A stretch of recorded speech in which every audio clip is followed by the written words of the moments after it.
12 class পর্যন্ত প্রতিটি শিশু শিক্ষার দায়িত্ব রাষ্ট্রকে দিতে হবে। ভাষা হচ্ছে একজন মানুষের বিশ্ব দৃষ্টি তৈরি করে। তো ভাষা খুব গুরুত্বপূর্ণ। কোন ভাষায় সে শিক্ষা দিচ্ছে? আমরা আমাদের মাতৃভাষায় শিক্ষার প্রশ্নটিকে ঠিকঠাক মতো নিতে পারলাম না, যে ভাষার লড়াই করেছে।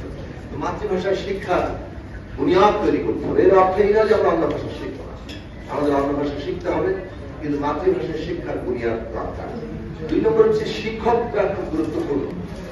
এখন শিক্ষকরা যদি শিক্ষাদানের পাশাপাশি গরু চড়াতে হয়, তারপরে তাকে অন্যান্য ব্যবসা বাণিজ্য নানান ধান্দায় যুক্ত থাকতে হয়, অথবা প্রায় প্রেস ক্লাবে এসে অথবা শহীদ মিনারে এসে সমাবেত হতে হয়, তাহলে বোঝা যাচ্ছে আমাদের শিক্ষার অবস্থা। যারা একটু বললো যে ক্রাইসিসে আমাদের অনেক স্বল্পতা, ডেফিসিয়েন্সি উন্মোচিত, আসলে প্রতিদিন উন্মোচিত হয়। রোজ ঢাকা মেডিকেল কলেজ হসপিটাল উন্মোচিত হবে, যে কোনো শিক্ষা প্রতিষ্ঠানে যান উন্মোচিত হবে আমাদের চেহারা। শিক্ষকদের স্বতন্ত্র বেতন স্কেল থাকতে হবে, তাদের মর্যাদা থাকতে হবে। এইটাই আমলাদের সাথে অন্যান্য কাজের সাথে মেলানো চলবে, সোজা সবটা টাকা। 3 নম্বর বিষয় হচ্ছে যে আমাদের এখানে রাষ্ট্রীয় নীতিটাই হওয়া দরকার রাষ্ট্রের খাতে, সমাজের হাতে। শিক্ষা, শিক্ষার অর্থ প্রোভাইড করবে স্টেট, শিক্ষা যে সমাজ সেটাকে পরিচালনা করবে। 12 ক্লাস পর্যন্ত প্রতিটি শিশু শিক্ষার দায়িত্ব রাষ্ট্রকে দিতে হবে। 12 ক্লাস মানসম্পন্ন শিক্ষা, সেই মানসম্পন্ন শিক্ষা দেওয়ার জন্য মানসম্পন্ন শিক্ষক, মাতৃভাষায় শিক্ষার ব্যবস্থা, ইউনিফর্মিটি, শিক্ষা দেশের গঠন করে। আমরা 3 ধারার শিক্ষা তৈরি করে 3 ভাষায় শিক্ষা দিয়ে জাতিকে প্রথমে 3 ভাগে ভাগ করছি, এবং কেউ এটা নিয়ে ভাবছি না। সুতরাং আমাদের ওই জায়গাটা চিন্তা করা দরকার। আমরা মনে করি 12 ক্লাস পর্যন্ত শিক্ষা রাষ্ট্রের খাতে নেওয়া সম্ভব, প্রতিটি শিশুর গ্যারান্টি করা সম্ভব। 12 ক্লাসের পরে সে 1 থেকে 2 বছর প্রযুক্তি এবং অন্যান্য দক্ষতা বিষয়ে বিশেষ প্রশিক্ষণ নিবে। ভাষা দেশে এবং বিদেশে দক্ষ মানবিক শক্তি হিসেবে সে গড়ে উঠতে পারে। সবাই বিশ্ববিদ্যালয়ে যাবে, বিশ্ববিদ্যালয়গুলোকে একটা মানসম্পন্ন জায়গায় দিতে হবে।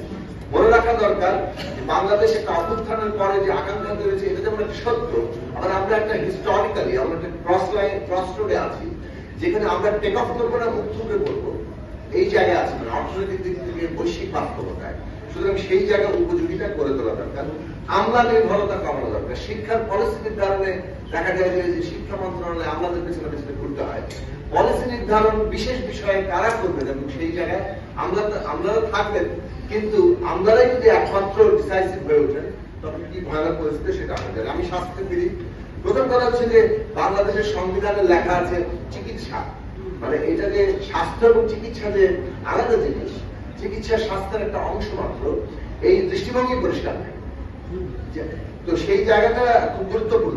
ফিলসফি ঠিক না হলে তো আপনি অন্যদিকে চলে যাবেন। স্বাস্থ্যের জায়গাটা প্রথমত গুরুত্ব দেওয়া দরকার। রোগ কেন হয় এবং তার কারণগুলো কি, সেই জায়গা দূর করা দরকার। সেটার জন্য পরিবেশ আছে, বায়ু, পানি থেকে শুরু করে এখন ইলেকট্রনিক্স, মেডিকেল, ডিজিটাল বহু রকম দূষণ হচ্ছে, সেখান থেকে আমাদেরকে রক্ষা করতে হবে। রোগ প্রতিরোধের জন্য যত ধরনের স্বাস্থ্যসম্মত নিরাপদ টিকা আছে, সেগুলো সর্বজনীন অধিকার করতে কিছু কিছু করা হয়েছে, কিন্তু সেই জায়গাটা যেতে হবে। এবং এরকম অনেকগুলো, অন্তত আমি 9টা পয়েন্ট বলতে পারি, আমার মনে হয় না সময় দিবেন। এমনকি খেলাধুলা, মাঠ, প্রকৃতি, ব্যায়ামাগার, আপনি অনেকগুলো ডিটেইলে যেতে পারবেন যে কিভাবে একটা স্বাস্থ্য ব্যবস্থায় মানুষকে আসলে সুস্বাস্থ্যের জন্য কত কম রোগ হয়। আমার যদি 18 কোটি মানুষই রোগাক্রান্ত হয়, এটা তো আসলে চিকিৎসা দিয়ে এটাকে ম্যানেজ করা সম্ভব না। আমাদের বাজেট কোন জায়গায় যাবে এবং গবেষণা সেই জায়গায় খুব গুরুত্বপূর্ণ একটা জায়গা। এখন আসি যে মুনাফা ভিত্তিক এই চিকিৎসা ব্যবস্থায় কি করা হয়। এই ইউনিভার্সাল হেলথ কেয়ার আমাদের প্রথম দাবি, এবং এটা আমরা আনতে পেরেছি যে প্রত্যেকের স্বাস্থ্য কার্ড থাকবে এবং একটা নির্দিষ্ট পরিমাণ, ধরুন এখানে 70 টাকা ব্যয় হয় একজন রোগী, গভর্নমেন্ট করে 30 টাকা, শেষ করছে 30 সেকেন্ডে।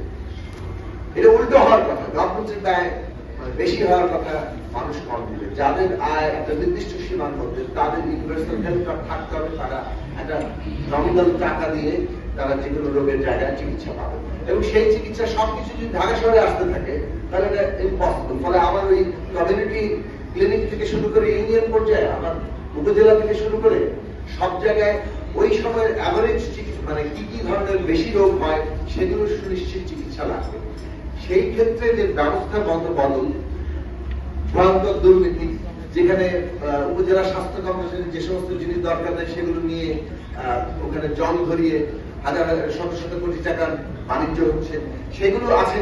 কিন্তু এগুলো সবই হচ্ছে আসলে মূলত চিকিৎসা কিংবা যে কোনো ব্যবস্থা একটা সম্পদ আহরণের বিষয় হিসেবে দেখার কারণে সেই দৃষ্টিভঙ্গি বদলাতে হবে। কিন্তু পলিসি ঠিক করার বিষয় আসে, তাহলে